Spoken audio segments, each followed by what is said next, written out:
News room की शुरुआत करते हैं आगरा में प्रधानमंत्री नरेंद्र मोदी की रैली के साथ 5100 करोड़ की परियोजनाओं का शिलान्यास, लोकार्पण, सौगात आगरा को प्रधानमंत्री नरेंद्र मोदी की ओर से। आगरा में प्रधानमंत्री का ये जो रैली थी, उनका जो ये प्रोग्राम था बेहद अहम। 2014 में लोकसभा चुनाव की शुरुआत भी यहीं से, चुनाव प्रचार की शुरुआत यहीं से पीएम मोदी ने की थी। बिगुल फूंका था और विधानसभा चुनाव के दौरान भी यहीं से शुरुआत हुई थी। तो बेहद अहम आज 5100 करोड़ की परियोजनाओं की शुरुआत हुई है।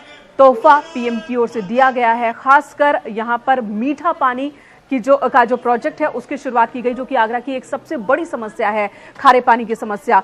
उससे निजात अब आगरा के लोगों को मिल सकेगी। यहीं पर इसी जगह पर प्रधानमंत्री नरेंद्र मोदी ने एक तरफ सामान्य वर्ग के लोगों के लिए 10% आरक्षण का जिक्र किया, कहा कि उनकी सरकार सबका विकास सबका साथ के नारे पर काम कर रही है और ये जो आरक्षण की पहल है, कोशिश है, उसी नारे का हिस्सा है।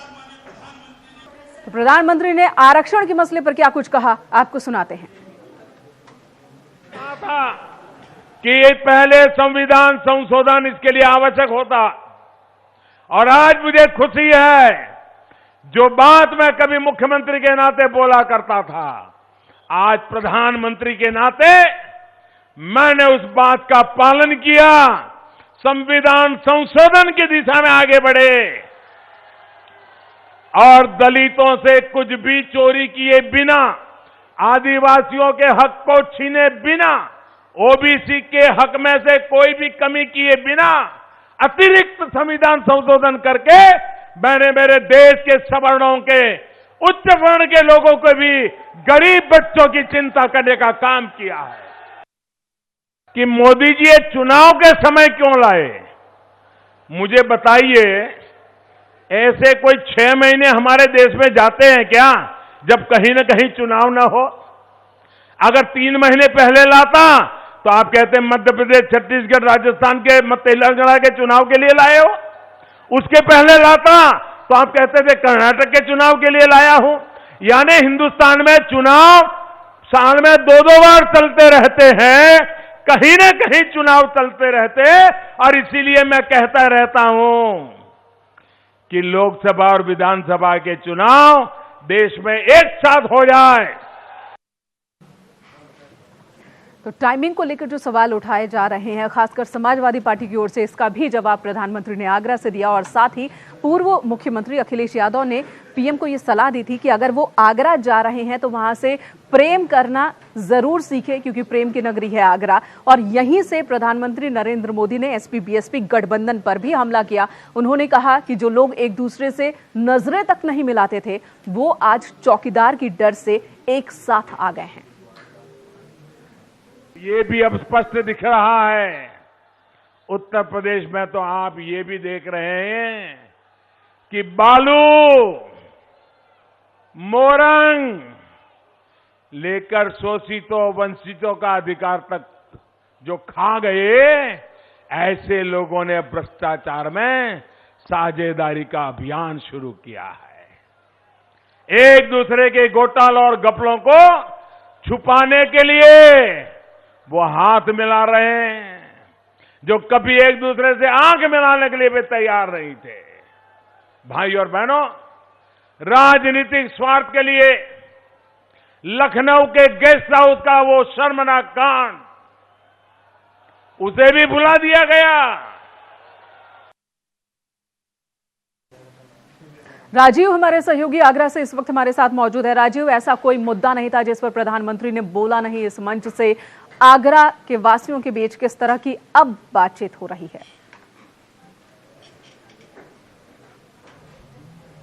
देखिए, जिस तरह प्रधानमंत्री नरेंद्र मोदी आगरा पहुंचकर उन्होंने आगरा वासियों से जो वादा किया था पिछले चुनाव में, उसका पूरा करने का दावा करते हुए उन्होंने आज 5100 करोड़ की विभिन्न परियोजनाओं का शिलान्यास व लोकार्पण किया। और उन्होंने कहा कि जो आगरा का, चाहे वो विकास हो, शैक्षणिक विकास हो, स्वास्थ्य हो या स्मार्ट सिटी बनाने के लिए भी विभिन्न परियोजनाएं शुरू की गई हैं, जिससे आने वाले दिनों में जो आगरा में देश विदेश के पर्यटक पहुँचते हैं उनके लिए एक कंट्रोल रूम बनाया जाएगा। CCTV कंट्रोल रूम होगा, जिसके जरिए उनको मिलने वाली सुविधाएं, सुरक्षा व सुविधा सभी पर नजर रखी जाएगी। साथ ही साथ जैसा कि आपने कहा कि एक और जहां प्रधानमंत्री नरेंद्र मोदी ने राफेल से लगाकर राफेल का मुद्दा हो या फिर आरक्षण का मुद्दा हो या फिर सदन में महिला रक्षा मंत्री निर्मला सीतारमण के विपक्ष द्वारा अपमान किए जाने का मुद्दा उठाकर कांग्रेस पर निशाना साधा।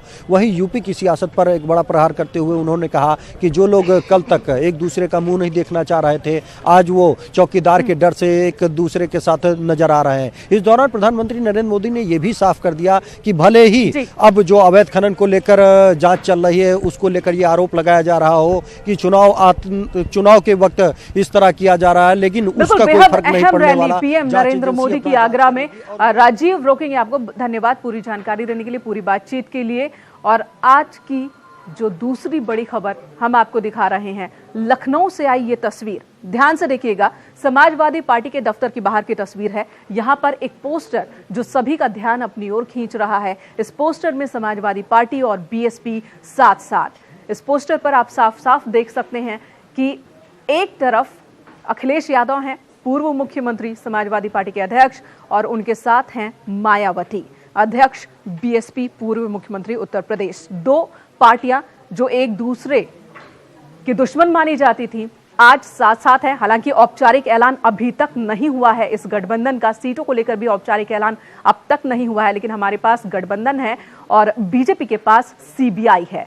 अखिलेश यादव का ये बयान कोट किया गया है इस पर, और जब से सीबीआई की बात पहुंची, सीबीआई की आंच जो है वो अखिलेश यादव तक पहुंची है, तुरंत ही बीएसपी की ओर से समर्थन दिया गया, खुद मायावती ने समर्थन दिया। और अब ये पोस्टर, सियासी खबरों के बीच में पिछले कुछ सालों के भीतर पोस्टर और पोस्टरवार की भूमिका भी बहुत ज़्यादा अहम हो गई है। समाजवादी पार्टी कार्यालय के सामने एक ऐसा ही पोस्टर लगाया गया है जो लोगों को अपनी तरफ खींच रहा है। इस पोस्टर में साफ तौर से लिखा गया है कि हमारे पास गठबंधन है और बीजेपी के पास सीबीआई। इस पोस्टर में इस बात का भी जिक्र किया गया है कि सत्य परेशान हो सकता है, पराजित नहीं। हालांकि ये पोस्टर समाजवादी पार्टी की तरफ से ऑफिशियली नहीं जारी किया गया है, लेकिन सपा के कार्यकर्ताओं ने इस पोस्टर को लगाया है, जिसमें बसपा मुखिया मायावती और समाजवादी पार्टी के मुखिया अखिलेश यादव का फोटो भी है। जिस तरह की सियासी बातें चल रही हैं उसमें बात साफ हो गई है कि दोनों पार्टियों के बीच में गठबंधन होने वाला है। ऐसे में पार्टी के कार्यकर्ता इस बात का मैसेज देने की कोशिश कर रहे हैं कि वो 2019 के लिए तैयार हैं और बीजेपी के सामने कई सारी परेशानियां बढ़ने वाली हैं। कैमरा पर्सन मनोज शाही के साथ अलाउद्दीन, न्यूज़ 18, लखनऊ। और इस वक्त हमारे सहयोगी अजीत सिंह हमारे साथ लखनऊ से जुड़ गए हैं। अजीत, दीपू श्रीवास्तव की ओर से ये पोस्टर लगाया गया, मायावती और अखिलेश साथ साथ, सत्य परेशान हो सकता है, पराजित नहीं हो सकता है। इस पोस्टर के क्या मायने हैं? देखिए, बिल्कुल मेनका जो पोस्टर है वो इस बात के लिए बताने के लिए पर्याप्त है कि समाजवादी पार्टी और बीएसपी एक साथ है और बीजेपी को कहीं न कहीं ये मैसेज देने की कोशिश की गई है कि हमारे पास गठबंधन है, आपके पास सीबीआई है। लगातार अखिलेश यादव इस बात को पहले से कह रहे हैं कि एक बार कांग्रेस ने हमें सीबीआई से मिलने का मौका दिया था और अब बीजेपी, यानी जो गठबंधन है जिसकी तस्वीर अब लगभग साफ हो गई उस दिन से जब सतीश चंद्र मिश्रा और रामगोपाल यादव ने दिल्ली में ज्वाइंट पीसी की थी मेनका। उसके बाद लगातार उत्तर प्रदेश के जो समाजवादी पार्टी चाहे बीएसपी के जो नेता हैं उनके जो स्वर हैं वो सुर हैं वो एक दूसरे से मिलते हुए नजर आ रहे हैं। ऐसे पोस्टर अभी आपको आगे और देखने को मिलेंगे जिसमें आरएलडी शामिल होगी तो उनके नेताओं की तस्वीर लगेगी।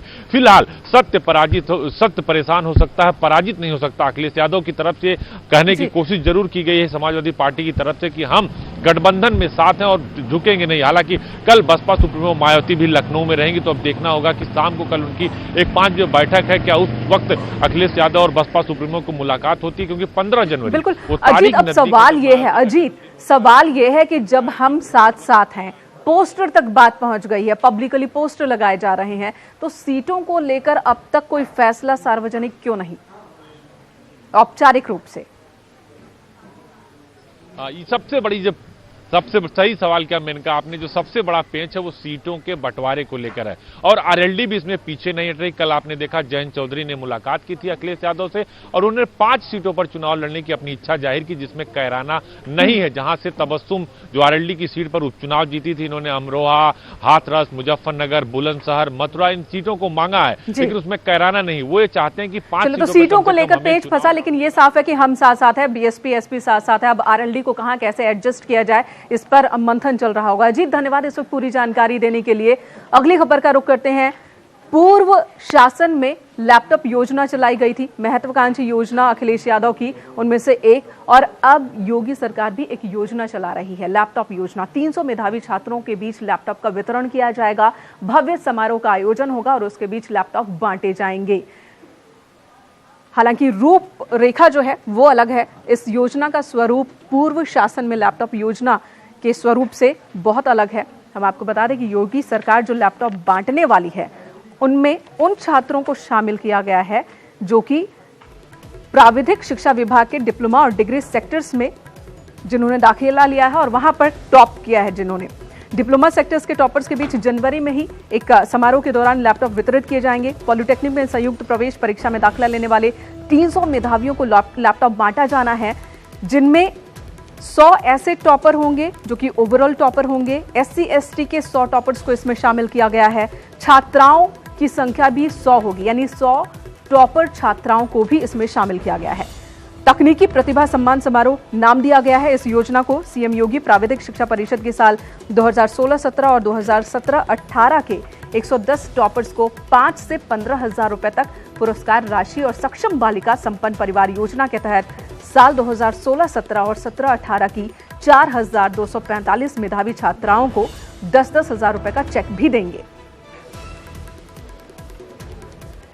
ये सरकार पिछले पौने 2 वर्ष से प्राविधिक शिक्षा में गुणात्मक सुधार करने के प्रयास कर रही है। गुणवत्तापरक शिक्षा मिले छात्रों को और उसके बाद उनके जॉब प्लेसमेंट में भी हमारा तंत्र सहायक हो, ऐसे हम प्रयास कर रहे हैं। अभी जो आपने लैपटॉप वितरण की बात कही, वो जो हमारी संयुक्त प्रवेश परीक्षा परिषद है उसमें 3 स्तर पर 100 लैपटॉप हम मेधावी छात्र छात्राओं को देने वाले हैं।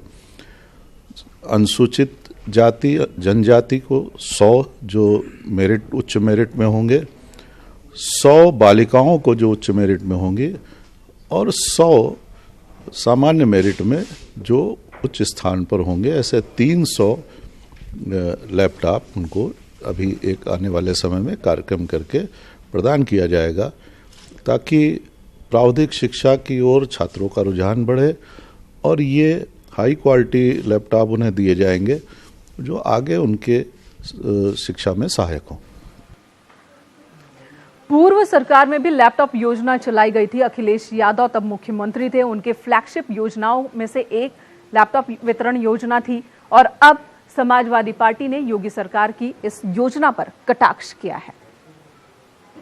क्योंकि अब इलेक्शन का वक्त आ गया है, 60-70 दिन बचे हैं। 60-70 दिन में आप कितने लैपटॉप बांट दोगे, कब टेंडर दे दोगे, कब लैपटॉप बांट दोगे? ये तो वो सरकार है जो बच्चों को स्वेटर और जूते और मोजे नहीं दे पाई थी पिछले साल तक, अभी तक नहीं दे पाई है। 1-2-2.5 साल में सर्दियों में जो वादा किया था स्वेटर मोजे नहीं दे पाए बच्चों को, वो लैपटॉप कहां से दे देंगी? तो चलिए, ये तो विपक्ष का हमला है। छात्राओं का क्या कहना है ये भी आपको दिखाते हैं। लखनऊ के छात्राओं की किस तरह की प्रतिक्रिया है इस योजना को लेकर, देखिए जरा। आज के क्षेत्र में युवाओं के बारे में सोचा जा रहा है, तकनीकी छात्रों के बारे में सोचा जा रहा है, इंजीनियरिंग स्टूडेंट्स के बारे में सोचा जा रहा है, तो हम सबको इन प्लस पॉजिटिव चीज़ों को लेकर चलना चाहिए। चूँकि हम सभी लोग इतने अमीर घरों से बिलोंग नहीं करते हैं और ज़्यादा से ज़्यादा लोग मैक्सिमम 75% तो गरीब घरों से ही बिलोंग करते हैं और उनके पास इतनी सुविधा नहीं होती है कि वो लैपटॉप खरीद पाएँ। तो अगर योगी सरकार हमें ये लैपटॉप प्रदान कर रही है तो ये हमारे लिए बहुत ही अच्छी अपॉर्चुनिटी है। ये अच्छी वजह है ना, जो ये लैपटॉप वितरण है, तो ये अच्छी प्रक्रिया है। मुझे कहीं लगता है कि ये उसमें नहीं लेके जाना चाहिए कि हाँ ये उनकी नकल कर रही है या कुछ भी, ये उनके अपने विचार हैं ना। सपा सरकार की तरह योगी सरकार भी अब मेधावियों को लैपटॉप बांटकर उनका सम्मान करेगी। फर्क सिर्फ इतना है कि इस बार ये लैपटॉप प्राविधिक शिक्षा विभाग में आने वाले पॉलिटेक्निक और डिग्री संस्थानों में दाखिला लेने वाले प्रवेश परीक्षा के टॉपर्स को बांटे जाएंगे। कैमरामैन सरजीत के साथ शैलेश अरोरा, न्यूज़ 18 लखनऊ। खबर अमरोहा से, जहां एनआईए की टीम तीसरी बार मुफ्ती सुहेल को लेकर अमरोहा पहुंची। 3 अलग अलग जगहों पर छापेमारी हुई और मुफ्ती सुहेल से अब तक जो जानकारी मिली है उसके आधार पर पूछताछ यहां पर एनआईए की टीम ने की है। अमरोहा में थी आज ये टीम और रेड कई जगहों पर, खासकर इलेक्ट्रिक की 3 दुकानों पर छापेमारी हुई है और क्या कुछ एनआईए के हाथ लगा है ये फिलहाल देखने वाली बात होगी। इससे पहले 26 दिसंबर को प्रदेश भर से 10 संदिग्ध आतंकियों की गिरफ्तारी एनआईए ने की थी और जिसमें मुफ्ती सुहेल भी एक था। मुख्य आरोपी बताया जा रहा है संदिग्ध आतंकी, और उसकी निशानदेही पर उसके बाद फिर एक बार अमरोहा पहुंची थी एनआईए की टीम, जहां से 2 संदिग्ध आरोपियों की गिरफ्तारी हुई थी, सईद और नदीम। उनके घर से कुछ सामान भी जब्त किए गए थे। एनआईए को अंदेशा कि सईद और नईम के घर पर ही बम बनाने की कोशिश हो रही थी।